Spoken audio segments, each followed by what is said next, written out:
దేశవ్యాప్తంగా petrol, diesel ధరలు మరోసారి భారీగా పెరిగాయి. ఈ నెలలో ధరలు పెరగడం ఇది 4వోసారి. ప్రభుత్వ రంగ చమురు సంస్థలు లీటర్ పెట్రోల్పై ₹2.84, డీజిల్పై ₹2.86 చొప్పున పెంచడంతో వాహనదారులపై తీవ్ర భారం పడింది.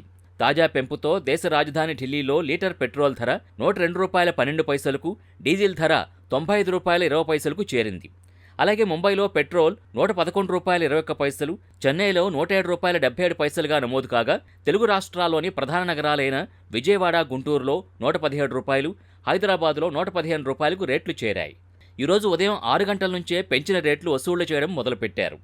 4 సార్లు పెంచడంతో ఈ నెలలో ఇప్పటివరకు లీటర్పై ₹7.38 వరకు అదనపు భారం పడింది.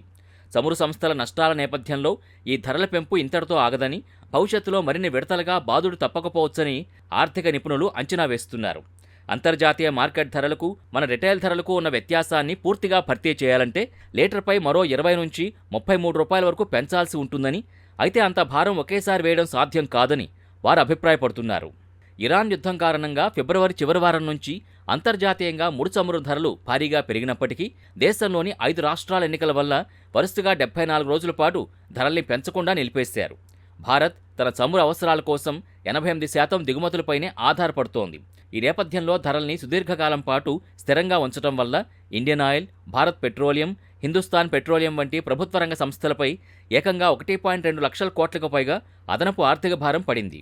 ఒకవేళ అంతర్జాతీయంగా ఇరాన్, అమెరికా మధ్య చర్చలు సఫలమై క్రూడ్ ఆయిల్ ధరలు తగ్గినప్పటికీ రవాణా ఖర్చులు, చమురు సంస్థల పాత నష్టాల వల్ల దేశీయంగా ధరలు తగ్గకపోవచ్చు.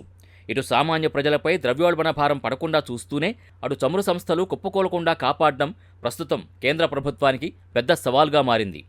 ఈ ఇంధన ధరల పెంపుపై కేంద్ర ఆర్థిక శాఖ మంత్రి నిర్మలా సీతారామన్ స్పందిస్తూ పెట్రోల్, డీజిల్పై ఎక్సైజ్ సుంకాల్ని తగ్గిస్తే ప్రభుత్వానికి దాదాపు 1,00,000 కోట్లు నష్టం వస్తుందని వెల్లడించారు. పశ్చిమాసియా సంక్షోభం కారణంగా అంతర్జాతీయంగా అనేక సవాళ్లు ఎదురవుతున్నప్పటికీ మన దేశ ఆర్థిక వ్యవస్థ మాత్రం అత్యంత పటిష్టంగా ఉందన్నారు.